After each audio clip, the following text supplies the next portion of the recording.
तो हेलो बच्चों, आप लोगों का स्वागत है आपके अपने YouTube चैनल एक्सप्लेन टी पे। बच्चों, आज मैं इस वीडियो के माध्यम से आप लोगों को 2027 बोर्ड एग्जाम का VVI ऑब्जेक्टिव क्वेश्चन बताने वाले हैं। अगर आप यहां से क्वेश्चन देख लेते हैं तो मैं 100% गारंटी के साथ कहूंगा कि आप बोर्ड एग्जाम में 2027 में अच्छा से क्वेश्चन को बना पाइएगा। और हाँ, इस वीडियो के माध्यम से मैं आपको मैथ का 20 क्वेश्चन बताने वाला हूं। अगर 20 क्वेश्चन बताऊंगा तो आप समझ सकते हैं कि कितना ही VVI क्वेश्चन होगा। तो आप एक एक क्वेश्चन को बनाने का प्रयास कीजिएगा, ठीक है। और वीडियो को शुरू से अंत तक जरूर देखिएगा, तब आपको समझ में आएगा। और इसी वीडियो के कमेंट बॉक्स में आप ये बताइएगा इस 20 क्वेश्चन में से आपसे कितना बना, आप इसका कमेंट जरूर कीजिएगा, ठीक है। तो चलिए हम बिना कुछ देरी किए हुए चलते हैं क्वेश्चन की ओर। तो देखिए बच्चों, पहला नंबर क्वेश्चन क्या है। तो पहला नंबर क्वेश्चन है कि cos 30 degree into sine 45 degree into tan 60 degree बराबर क्या होगा। देखिए ये फॉर्मूला है, आपको याद रखना पड़ेगा, ठीक है। देखिए cos 30 डिग्री वाला फॉर्मूला होता है 3 बट्टा, ठीक है, √3/2 होता है। और देखिए इंटू का मतलब गुना होता है, तो गुना लिखेंगे। उसके बाद देखिए साइन 45 का जो मान होता है ना 1/√2 होता है, ठीक है। उसके बाद इंटू का मतलब गुना होता है, तो गुना लिखेंगे। उसके बाद देखिए tan 60 डिग्री का जो मान होता है √3 होता है। अब देखिए ये सबको गुना करना है, तो √3 को 1 से गुना करेंगे तो √3 होगा, और √3 को √3 से गुना करेंगे ना तो डायरेक्ट 3 होगा। देखिए अगर रूट के अंदर सेम संख्या होता है और गुना होता है ना तो रूट उड़ जाता है, डायरेक्ट वही संख्या आ जाता है। तो देखिए 3 हो गया। अब 2 को अगर हम √2 से गुना करेंगे ना तो 2√2 हो जाएगा। अब देखिए इसका फाइनल आंसर जो निकल के आया 3/2√2 आया। अब ऑप्शन में देखिए ऑप्शन सी में है, तो ऑप्शन सी इसका सही जवाब हो जाएगा, यानी इसका करेक्ट आंसर हो जाएगा। चलिए बच्चों, अब हम चलते हैं अगला प्रश्न पे। देखिए अगला प्रश्न है कि tan 90 माइनस थीटा, यहाँ पे थीटा होगा। तो देखिए tan 90 माइनस थीटा बराबर क्या होता है। देखिए ये फॉर्मूला है, आपको याद रखना पड़ेगा, ठीक है। tan 90 माइनस थीटा बराबर फॉर्मूला होता है cot थीटा। अब देखिए ऑप्शन cot थीटा है कहाँ, तो ऑप्शन बी में है। देखिए यहाँ पे भी थीटा होगा, तो ऑप्शन बी इसका करेक्ट आंसर हो जाएगा। चलिए बच्चों, अब हम चलते हैं अगला प्रश्न पे, इसका जवाब दीजिए। देखिए ये बहुत ही VVI क्वेश्चन, ऐसे ऐसे क्वेश्चन हर साल पूछ देते हैं, तो आप इस क्वेश्चन को याद रखिएगा। देखिए सेक 30 डिग्री का मान क्या होता है। सेक 30 डिग्री का जो मान होता है 2/√3 होता है, यानी इसका फाइनल आंसर जो हो जाएगा ऑप्शन बी हो जाएगा। चलिए बच्चों, अब हम चलते हैं अगला प्रश्न पे। देखिए अगला प्रश्न क्या है। तो अगला प्रश्न है कि tan 60 डिग्री, ठीक है, गुने cos 30 डिग्री बराबर क्या होता है। तो देखिए tan 60 डिग्री का मान जो होता है √3 होता है, गुना है तो गुना लिखेंगे। और cos 30 डिग्री का मान जो होता है √3/2 होता है। किसी भी संख्या के नीचे 1 होता है। अब देखिए गुना है तो ऊपर ऊपर गुना है, तो यहाँ पे गुना का चिन्ह तो ऊपर ऊपर गुना होगा, ठीक। अब देखिए √3 को √3 से गुना करेंगे। अभी हम आपको बताए हैं कि रूट के अंदर सेम संख्या हो, अगर दोनों को गुना करते हैं तो वो संख्या डायरेक्ट उतर जाता है, तो रूट उड़ जाएगा, डायरेक्ट 3 आ जाएगा। 2 को 1 से गुना करेंगे तो 2 हो जाएगा। अब देखिए 3/2 ऑप्शन में कहाँ पे है, 3/2 ऑप्शन में जो है ऑप्शन बी में है, यानी इसका सही जवाब हो जाएगा ऑप्शन बी हो जाएगा। चलिए अब हम चलते हैं अगला प्रश्न पे। देखिए ये भी बहुत ही VVI क्वेश्चन है, ठीक है। ये क्वेश्चन जो है ना हर साल पूछा जाता था, इसको भी आप याद रखिएगा। 1 + cot स्क्वायर ए बराबर क्या होता है। ये फॉर्मूला है 1 + cot स्क्वायर बराबर फॉर्मूला होता है cosec स्क्वायर, याद रखिएगा, ठीक है। cosec स्क्वायर ए होता है, यानी ऑप्शन बी हो जाएगा। चलिए बच्चों, अब हम चलते हैं अगला प्रश्न पे। देखिए अगला प्रश्न क्या है। अगला प्रश्न है कि समांतर श्रेणी 10, 8, 6, 4 का सारवंतर है। सारवंतर को डी से सूचित किया जाता है, और डी बराबर जो होता है A2 - A1 होता है। देखिए अगर डी निकल के आ जाएगा तो हम समझ जाएंगे कि सारवंतर निकल के आ गया। अब देखिए A1 जो हो जाएगा 10 हो जाएगा, और A2 जो हो जाएगा 8 हो जाएगा, याद रखिएगा। तो देखिए A1 यहाँ पे A1 है और A2 है। A2 देखिए 8 है तो 8 लिखेंगे, माइनस है तो माइनस लिखेंगे। और A1 देखिए A1 10 है तो 10 लिखेंगे, ठीक। आप देखिए ये है कुछ छोटे, तो ये प्लस में है, ये माइनस में। बड़का वाला माइनस में है तो माइनस का चिन्ह होगा, क्योंकि बड़का वाला का चिन्ह होता है। तो 10 में से 8 घटाएंगे तो 2 आएगा, यानी कि -2 फाइनल आंसर आ गया। ऑप्शन बी इसका सही जवाब हो जाएगा। चलिए बच्चों, अब हम चलते हैं अगला प्रश्न पे। देखिए अगला प्रश्न क्या है। तो 7 नंबर प्रश्न है कि समांतर श्रेणी 3, 8, 13 का कौन सा पद 28 है। यानी कि हमको n पूछ रहा है, ठीक है, n हमसे पूछ रहा है। तो देखिए n जब पूछ रहा है तो an बराबर दे रखा 28, ठीक है। उसके बाद A1 हो जाएगा 3, A2 हो जाएगा 8। उसके बाद हमको d निकालना है, यानी कि सारवंतर। A2 - A1 हो जाएगा, अगला पद में से पिछला पद को घटाएंगे। तो देखिए A2 8 है तो 8 लिखेंगे, माइनस है तो माइनस, A1 3 है तो 3 घटा देंगे तो 5 आ जाएगा। इसका मतलब जो है ना d जो है हमारा निकल के आ गया 5। अब देखिए फॉर्मूला होता है an बराबर फॉर्मूला होता है a + n - 1 × d होता है, ठीक। अब देखिए an का मान 28 है तो ई साइड ना रख के ऊ साइड रख देंगे। ए का मान कितना है, ए का मान 3 है तो यहाँ पे 3 लिखिए, प्लस है तो प्लस, एन का मान कुछ नहीं, एन निकालना है तो एन लिखेंगे, -1 है तो 1। डी का मान देखिए यहाँ पे जो डी है ना, डी का मान हमको 5 आ गया, तो डी के जगह 5 लिखेंगे। उसके बाद बराबर में देखिए an का पूरा मान कितना है 28 है, तो हम ई साइड ना लिख के ई साइड लिख देते हैं 28, ठीक। अब देखिए आप क्या करेंगे, ये जो 3 है तो डायरेक्ट 3 लिखेंगे, प्लस है तो प्लस। अब देखिए 5 को n से गुना करेंगे तो 5n होगा। उसके बाद फिर 5 को 1 से गुना करेंगे तो 5 ही हो जाएगा, ठीक है। उसके बाद बराबर 28 है तो 28 लिख देते हैं, ठीक।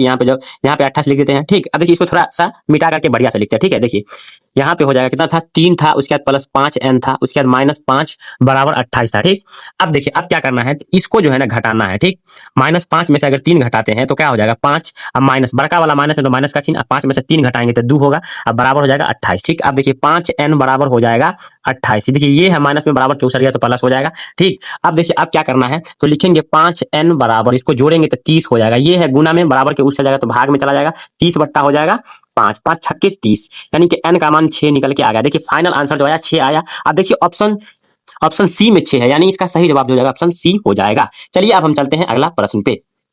देखिए अगला प्रश्न है बच्चों कि यदि समांतर श्रेणी का पांचवा पद 28 एवं सार्व अंतर 4 हो तो उसका प्रथम पद क्या होगा, यानी कि हमको ना A1 पूछ रहा है। ठीक, अब देखिए इसमें जो दे रखा है, इसमें दे रखा है यानी कि A5 हमको दे रखा है 28। ठीक, उसके बाद D दे रखा है 4, डी दे रखा है 4, अब हमको निकालना है ए, तो फार्मूला होता है an बराबर a plus n minus 1 into D होता है, याद रखिएगा। ठीक, अब देखिए ए का मान तो निकालना है तो ए लिखेंगे प्लस, उसके बाद n का मान 5 दे रखा है तो 5 लिखेंगे, -1 है तो 1, अब डी का मान 4 है तो 4। ठीक, अब an का पूरा मान दे रखा है 28 तो यहाँ पे हम 28 लिख देंगे। ठीक, अब देखिए ए है तो ए लिखेंगे प्लस, अब देखिए 5 में से 1 घटाएंगे तो 4 होगा, 4 को जब 4 से गुना कर देंगे ना तो 4 चौका 16 आ जाएगा। ठीक, 16 बराबर 28 हो जाएगा।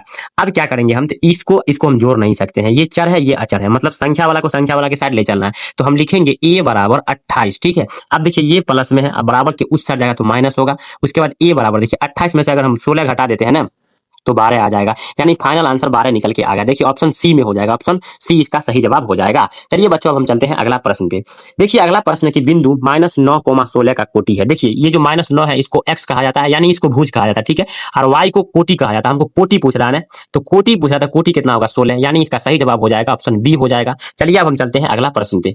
देखिए अगला प्रश्न क्या है, अगला प्रश्न है कि बिंदु -7,13 किस पाद में है। उसके लिए देखिए इसको समझने के लिए सबसे पहले हमको चतुर्थांश बनाना पड़ेगा। ठीक है, इधर जो भी संख्या होगा प्लस में होगा। ठीक है, याद रखिएगा, जो भी संख्या होगा प्लस में होगा, इधर जो भी होगा माइनस में होगा, इधर भी जितना होगा प्लस में होगा। ठीक, इधर जितना संख्या होगा माइनस में होगा। ठीक, इसको कहा जाता है एक्स, ठीक है ना, इसको वाई, इसको भी वाई। ठीक है, अब हमसे पूछ रहा है इसमें से कौन ऐसा संख्या कि दोनों माइनस में होगा, तो दोनों माइनस में हमको लगता है ना ये फर्स्ट चतुर्थांश हो गया, ये फर्स्ट हो गया, ये सेकंड हो गया और ये थर्ड हो गया। ठीक, और ये फोर्थ हो गया, याद रखिएगा। ठीक, अब देखिए दोनों माइनस वाला संख्या किस में होगा, इसी में होगा, ये वाला चतुर्थांश में होगा, यानी कि तृतीय में, तो इसका सही जवाब हो जाएगा ऑप्शन सी, तृतीय। तृतीय का मतलब तीसरा होता है, तो ऑप्शन सी में हो जाएगा। चलिए अब हम चलते हैं अगला प्रश्न पे। देखिए बच्चों अगला प्रश्न क्या है, अगला प्रश्न है कि निम्नलिखित में कौन सा बिंदु तृतीय चतुर्थांश में स्थित है। अब ये तो बताया है कि इसमें जो भी होगा ना बिंदु ये तृतीय में होगा, इसका मतलब देखिए माइनस वाला दोनों संख्या होना चाहिए, तो माइनस वाला दोनों संख्या -3 -5 है, यानी इसका सही जवाब हो जाएगा ऑप्शन डी हो जाएगा। चलिए बच्चों अब हम चलते हैं अगला प्रश्न पे। देखिए 12 नंबर प्रश्न है कि यदि दो समरूप त्रिभुज के क्षेत्रफल का अनुपात 49:121 है तो उनकी संगत भुजाओं का अनुपात है। तो देखिए 49 का जो होता है वर्गमूल 7 होता है, 121 का वर्गमूल जो होता है 11 होता है। अब देखिए 7:11 देखिए किसमें है, ऑप्शन बी में है, यानी इसका फाइनल आंसर ऑप्शन बी हो जाएगा। चलिए अब हम चलते हैं बच्चों अगला प्रश्न पे। देखिए ये बहुत ही वीवीआई क्वेश्चन है, दो समरूप त्रिभुज संगत भुजाएं 7:2 के अनुपात है, तो त्रिभुज का क्षेत्रफल का अनुपात है। देखिए ये जो पूछ रहा है ना इसका क्षेत्रफल का अनुपात पूछ रहा है, आप याद रखिएगा क्षेत्रफल का मतलब स्क्वायर लगाना है। ठीक है, अब स्क्वायर लगाएंगे तो कितना हो जाएगा, 7 × 7 = 49 होगा, 2 दूना 4 हो जाएगा।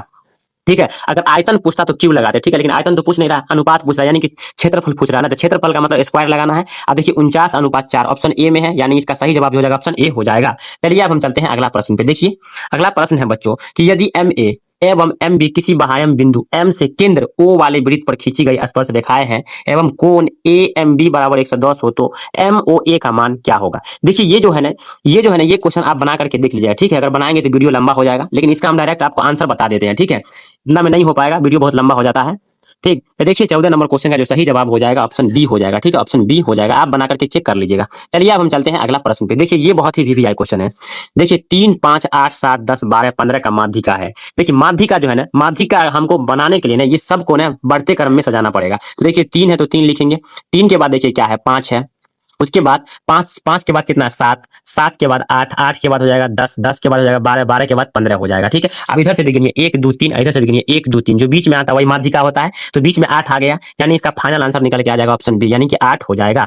चलिए बच्चों हम चलते हैं अगला प्रश्न पे। देखिए अगला प्रश्न क्या है, अगला प्रश्न है कि किसी संभव घटना की प्रयोक्ता क्या होगी। संभव घटना की प्रयोक्ता 1 होती है। ठीक है, और आप जो है ना हमको कमेंट में बताइएगा कि असंभव घटना की प्रयोक्ता क्या होता है। ठीक है, असंभव घटना की प्रयोक्ता क्या होता है आप हमको कमेंट में जरूर बताइएगा। ठीक, चलिए साथियों अब हम चलते हैं अगला प्रश्न पे। देखिए बच्चों अगला प्रश्न क्या है, तो अगला प्रश्न है कि एक पासे की एक फेंक में 2 आने की परीक्षा क्या होगी। देखिए पासा जो होता है ना, लूडो छक्का वाला जो होता है, उसी को पासा कहा जाता है। और पासा में 1 से लेकर के 6 संख्या अंकित होते हैं, याद रखिएगा 1 2 3, उसके बाद 4 5 और 6, ठीक है। अब देखिए इसमें 2 आने की परीक्षा, 2 कितना, 2 कैगो है, 1 है, यानी कि 1/6 होगा, क्योंकि 1 जो है ना, 2 जो है ना एक ही बार आ सकता है, तो 1/6 हो जाएगा। 1/6 देखिए ऑप्शन ए इसका सही जवाब हो जाएगा।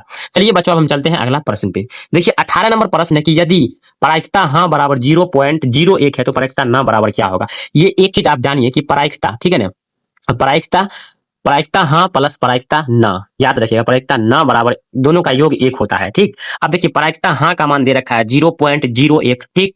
उसके बाद प्लस है तो प्लस, उसके बाद प्रायिकता ना है तो प्रायिकता ना लिखेंगे, ठीक। उसके बाद बराबर 1। अब देखिए ये दोनों को हम जोड़ नहीं सकते, ये संख्या वाला तो संख्या वाला के सारे इसको ले जाएंगे। तो अब देखिए ये कुछ होना है तो प्लस में बराबर के उछल जाएगा तो माइनस हो जाएगा, तो माइनस देखिए 1 माइनस 0.01 होगा। तो दोनों को माइनस करेंगे ना तो 0.99 हो जाएगा, ठीक है। तो ऑप्शन देखिए 0.99 ऑप्शन सी में है, इसका सही जवाब हो जाएगा ऑप्शन सी हो जाएगा। चलिए अब हम चलते हैं अगला प्रश्न पे। तो अगला प्रश्न है कि किसी संभव घटना की प्रायिकता क्या होती है। तो संभव घटना की प्रायिकता 1 होती है, अभी हम आपको बताए हैं, तो ऑप्शन सी इसका सही जवाब हो जाएगा। चलिए अब हम चलते हैं अगला प्रश्न पे। देखिए जो कि लास्ट प्रश्न है, इसका जवाब आप कमेंट में दीजिएगा। किसी बारंबारता वितरण का माध्य 5 है तो माध्यिका 6 है तो इसका बहुलक है। देखिए इसका जो है ना आंसर आप कमेंट में दीजिए, ठीक है। इसका आंसर कितना होगा आप कमेंट में दीजिएगा। तो चलिए बच्चों अगर वीडियो अच्छा लगा हो तो एक लाइक कर दीजिएगा, अगर चैनल पे नए हैं तो चैनल को सब्सक्राइब करके बेल आइकन को ऑल पे कर लीजिए, क्योंकि दोस्तों मैं इस चैनल के माध्यम से मैं हर रोज VVI ऑब्जेक्टिव क्वेश्चन लेकर के आता हूं, इसलिए आप बेल आइकन को ऑल पे जरूर कर लीजिएगा। चलिए ठीक है, मिलते हैं अगले वीडियो में।